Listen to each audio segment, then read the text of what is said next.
Welcome to The Explainer. Today we're jumping into Alice Munro's powerful short story, The Shining Houses. And really it all boils down to this. What happens when a brand new, sparkling subdivision gets built right next to a stubborn old house? Well, you get a serious battle between the past and the future playing out on a single street.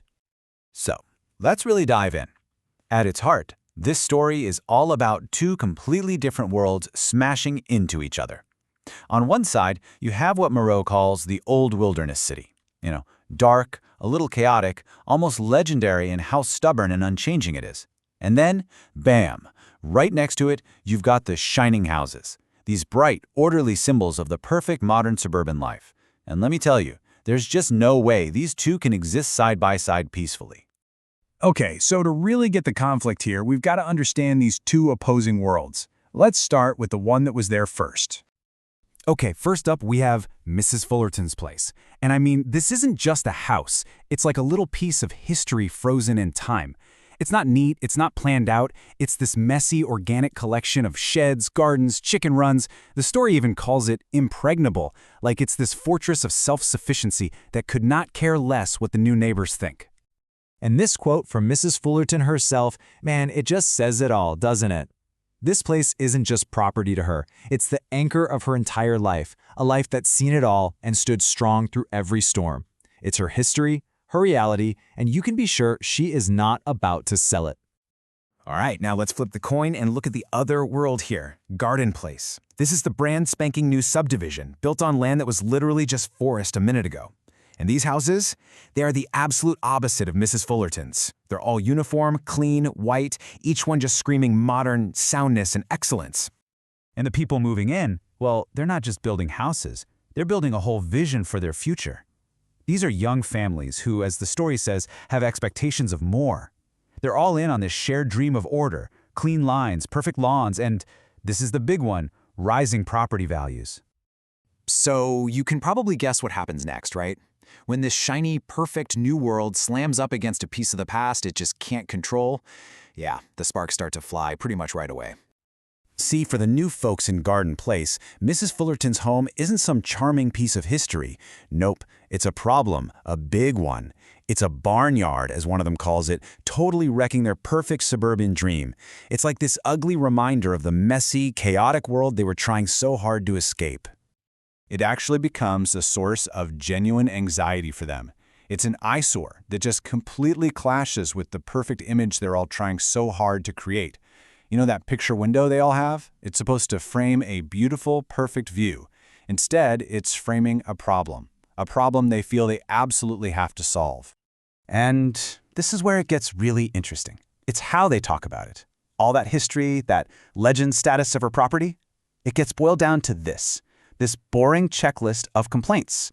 The sheds, the chickens, the smell, but what's really at the very bottom of it all? The threat to their money, to their resale value. So pretty quickly, all this grumbling turns into a plan. They're done just complaining about it. They're going to find a way to get rid of the problem once and for all. And who figures it out? Of course it's Carl, the real estate guy. He's digging through old town planning documents and he finds this legal loophole, a forgotten lane allowance. It's like a ghost on a map that, wouldn't you know it, just happens to run right through Mrs. Fullerton's property, right through her house. And boom, there's their plan. This just lays out their strategy perfectly, doesn't it? They're not going to talk to her. They're not going to try to persuade her. No, they're going to use the cold, hard machinery of the law, this bureaucratic tool, to legally force her out. And this is so important. In their minds, what they're doing isn't mean or hostile, not at all. It's simple and it's legal. It's an elegant solution to their problem. The fact that it's legal is all the moral justification they need. The beauty of the plan for them is that it's clean and efficient. Fairness doesn't even enter the picture. They wrap the whole thing up in this idea of community and the greater good. It's like a magic word they can use to justify anything. They don't see themselves as villains here. Oh no, they're pioneers. They're community builders, and they're just perfecting their little world. To them, the plan has no possibility anywhere of a mistake. But there's always a but, isn't there? One person, a woman named Mary, just can't get on board. She doesn't see the magic in their plan.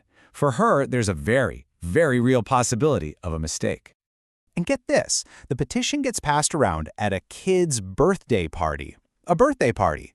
And that's where Mary takes her stand. She just says, I can't sign that. She questions their right to do this. It's such a quiet moment, but it's this incredibly powerful act of defiance against the whole group. And just look at the language clash here. Mary's talking about big ideas, moral ideas, long time, right. But what does she hear back? Shack, eyesore, filthy, property, value. Her argument is based on human decency, and theirs is basically a business proposal. It's like they're speaking two completely different languages. Her words just don't compute for them. And in that moment, she gets it. She realizes they don't see her as a serious moral opponent. They see her as cute, an emotional woman having a little outburst. She hasn't started some big debate on right and wrong. No, she's just served herself up as the hot gossip for the next coffee get-together. They've completely trivialized her. And this is what's so powerful about the story. It leads Mary to this really tough conclusion. She doesn't think her neighbors are evil monsters. She actually sees them as good people. They're just the kind of people who win, the ones who organize, who build, who plan, and who get rid of anything or anyone that stands in their way. Ultimately, she knows she can't stop them. It's her one voice against this unified, powerful community. So what's left for her? Nothing. Nothing but to stand by silently with what the story calls a disaffected heart. And that's where the story leaves us, with this really heavy question. The people of Garden Place were so sure of themselves, so certain there was no possibility of a mistake. But the story forces us to ask, what happens when progress decides that someone's entire life, their entire history, is just a mistake that needs to be erased? And who gets to decide what that price is?